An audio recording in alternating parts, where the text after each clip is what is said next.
छात्र हूँ, विधि का छात्र हूँ और साथ में अपना गोंडवाना स्टूडेंट यूनियन से काफ़ी समय हो चुका है जुड़ा हूँ। एक जिम्मेदारी है मेरी प्रदेश प्रवक्ता की और साथ साथ ये आपके भोपाल, सीहोर और देवास इन 3 जिलों की खासकर मुझे जिम्मेदारी दी गई है। तो वही जिम्मेदारी को आगे निभाते हुए मैं आज आपके इस गांव में आया हूँ। गांव का नाम क्या है? सलकनपुर, है ना। और सलकनपुर में हम ये चर्चा करने के लिए आए हैं और इस विषय में बात करने के लिए आए कि गोंडवाना स्टूडेंट यूनियन छात्र संगठन जो है उसका हम विस्तार कैसे करें। तो जिला स्तरीय हम गठन के यहाँ पर उद्देश्य से आए थे। सर्वप्रथम मैं ये जानना चाहूँगा कि यहाँ पर जो लोग बैठे हुए हैं लोकल क्या बोलते सीहोर से है कोई यहाँ लोकल? सीहोर जिले के हैं, ठीक है।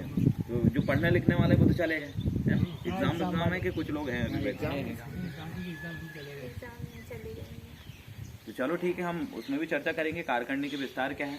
लेकिन खासकर तो उन तमाम स्टूडेंट लोगों को रहना चाहिए था, लेकिन समय ऐसा है एग्ज़ाम का। सेकंड चीज़ है, मैं आपको बता दूं गोंडवाना स्टूडेंट यूनियन जो है छात्रों की समस्याओं को लेकर काम करता है। मैन हमारा उद्देश्य छात्र समस्या को सुलझाना है। जैसे कि अभी कॉलेजों में NUCI करके एक संगठन चलता है ना, वो भी छात्र संगठन है। ABVP भी एक छात्र संगठन चलता है, लेकिन कारणवश वो जो छात्र संगठन है छात्रों की रियल समस्या को लेकर नहीं लड़ पाते। नेशनल मीडिया फाउंडेशन नई दिल्ली की टीम इस समय सीहोर जिले के दौरे के दरमियान GSU संगठन के विशेष बैठक का कवरेज कर रही है। तो उन तमाम चीज़ों को ध्यान में रखते हुए जब गोंडवाना स्टूडेंट यूनियन का जो निर्माण किया गया, इसका जो नाम रखा गया गोंडवाना स्टूडेंट यूनियन, इसका नाम ही जो है किसी पर्टिकुलर जातिगत नाम नहीं है। गोंडवाना जो शब्द है, सबसे पहले हम इसको समझें। अभी यहाँ कार्यक्रम हुआ था, शिवराज सिंह चौहान जी ने भी इस शब्द के बारे में बड़े डीपली जी न्यूज़ में बताया। तो जी न्यूज़ ने भी उसको डीपली बताया था कि गोंडवाना जो नाम है वो एक धरती का नाम है। उन्होंने बताया ना कि आज से 60 करोड़ साल पहले, ठीक है, एक सुपर कॉन्टिनेंट टूट कर 2 भागों में जो बटा, गोंडवाना एक लॉरेशिया, तो उस धरती का नाम जो 60 करोड़ साल पहले एक अलग डिवाइड हुआ था, उस धरती का नाम क्या है? गोंडवाना रूथी धरती का एक खंड है, भारत, इंडिया। तो यहाँ पर हम रह रहे हैं, मतलब एक धरती का नाम गोंडवाना था। तो उस गोंडवाना शब्द को विलुप्त ना होने दें, या फिर उस शब्द को हम हमेशा याद रखें, या उस शब्द को हम लोगों के सामने प्रस्तुत करें। इस उद्देश्य से गोंडवाना स्टूडेंट यूनियन इसका नाम रखा गया। गोंडवाना एक धरती का नाम है, स्टूडेंट मतलब छात्र, यूनियन मतलब संगठन, छात्रों का एक संगठन है जिसका नाम है गोंडवाना स्टूडेंट यूनियन। समझ में आ गई ये चीजें? तो उसके माध्यम से हम मुख्यतः किन समस्याओं में काम करते हैं आपको पता ही होगा।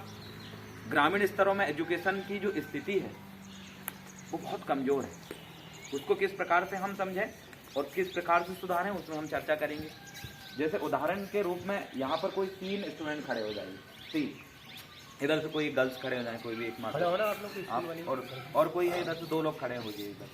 हम आज डीप में चर्चा करेंगे। एक आप में हो जाओ, ठीक है, 2 बार खड़े, एक आप बैठ जाइए, ठीक है।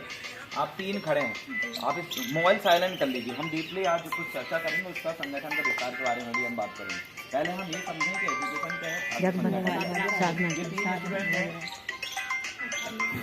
साइलेंट कर लीजिए मोबाइल, किसका बजा? हाँ चलो ठीक है। आप हैं एक ऐसे छात्र जो कि जिनका पढ़ाई का जो तरीका है, ये फिर जिस स्कूल में आप पढ़ते हैं बहुत हाई लेवल पे स्कूल। आप में से हाई लेवल के स्कूल यहाँ कौन सा कोई स्कूल बना होगा जहाँ पर अमीरों के बच्चे पढ़ते हैं? कोई एक स्कूल का नाम बताइए। जहाँ इस क्षेत्र के जो नेता लोग हैं, जो सबसे अमीर लोग हैं, उनके लड़के बच्चे पढ़ते हैं, उस स्कूल का नाम क्या है? कॉलेज। वहाँ पर सबसे अमीर लोग पढ़ते हैं। स्कूल की बात कर रहे हैं, 12वीं तक स्कूल भी है ना, स्कूल भी है, कॉलेज भी स्कूल है। अब उसके बाद एक ऐसा स्कूल जहाँ पर मध्यम परिवार के बच्चे पढ़ते हैं, जो प्राइवेट होना चाहिए, उस स्कूल का नाम बताइएगा। उससे छोटे लेवल का कोई स्कूल है फिर? ये गवर्नमेंट या सरकारी स्कूल में? सरकारी स्कूल। देखो 3 लेवल पे स्कूल रहते हैं। अब हम ये चीज़ देखते हैं, एक तो हमारे इधर जो चलते हैं उदाहरण के तौर पे, एक दिल्ली पब्लिक स्कूल है। दिल्ली पब्लिक स्कूल को सभी हार समझा नाम सुना होगा, टॉप लेवल का एजुकेशन। वहाँ पहली क्लास में एडमिशन के 70,000 रुपये लगता है, 1 साल के 70,000 रुपये एक बच्चे को। एक वो स्कूल हो गया। उससे छोटे लेवल पे एक और स्कूल है, प्राइवेट स्कूल, ठीक है। उस स्कूल का हम जो ग्रामीण स्तर में कोई भी बना लेता है। एक स्कूल होता है जो गांव के कोई भी लोग एक स्कूल खोल लेते हैं, वो प्राइवेट होता है। हाँ, मान लीजिए महर्षि उत्तम अभी ये है ना, मीडियम लोगों का है, वो तो मीडियम लोगों का गांव में या फिर क्षेत्र में बना लिए भाई, पढ़ाई के उद्देश्य से और पैसे कमाने के उद्देश्य। एक वो हो गए दूसरे नंबर के। आप एक वो स्कूल होगा जहाँ सबसे अमीर के बच्चे पढ़ते हैं, और एक वो स्कूल में आपने पढ़े हैं कोई तो उदाहरण, आप स्टूडेंट हैं, एक वो स्कूल जिसे ग्रामीण स्तर पे सरकारी स्कूल में पढ़ाई नहीं हो रही करके एक वैसे प्राइवेट स्कूल बना दी, लोकल मतलब मध्यम लेवल। और आप एक ऐसे स्कूल से हो, सरकारी स्कूल, जहाँ टीचर आता है, झोला उठाया, क्लास में गया, बैग रखा और पीछे फट्टी सीधी किया और विद्यार्थी के पीछे बम सो गए। एक वो स्कूल, कई बार टीचर ही नहीं आया, कई बार पीपा के आ गया, एक वो स्कूल है। ये 3 प्रकार के स्कूल हैं और आप 3 स्टूडेंट पढ़ रहे हैं, 3 छात्र आप वहाँ पर पढ़ रहे हैं। अब बात आती है, आप तीनों गांव से हैं, एक ही गांव से हैं आप। अब बात आती है कि हमें अपना भविष्य बनाना है। क्या बनाना है? हमें सरकारी नौकरी करना है, हमें एक व्यापारी बनना है, या फिर हमें एक बहुत बड़ा नेता बनना है, या फिर हमें एक बहुत बड़ा वैज्ञानिक बनना है। हमारा उद्देश्य होता है, सपना होता है बनने का कुछ। समझ में आई बात? तो आप सबका सपना है, उदाहरण के तौर पे हम तीनों का एक कोई सपना, एक कोई वो ड्रीम बना लेते हैं, लक्ष्य बना लेते हैं कि मुझे ये बनना है।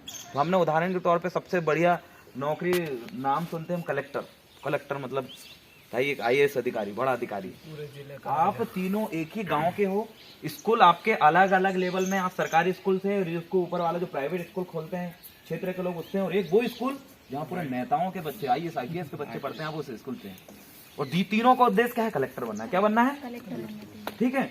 अब बात ये जाती है, अब तीनों में मैं ये भी बता दूं आपको, तीनों एक ही गांव से हैं, स्कूल अलग अलग है, लेकिन कैटेगरी एक है। हम ये डिवाइड कर लेते हैं कि आप सब SC से हो।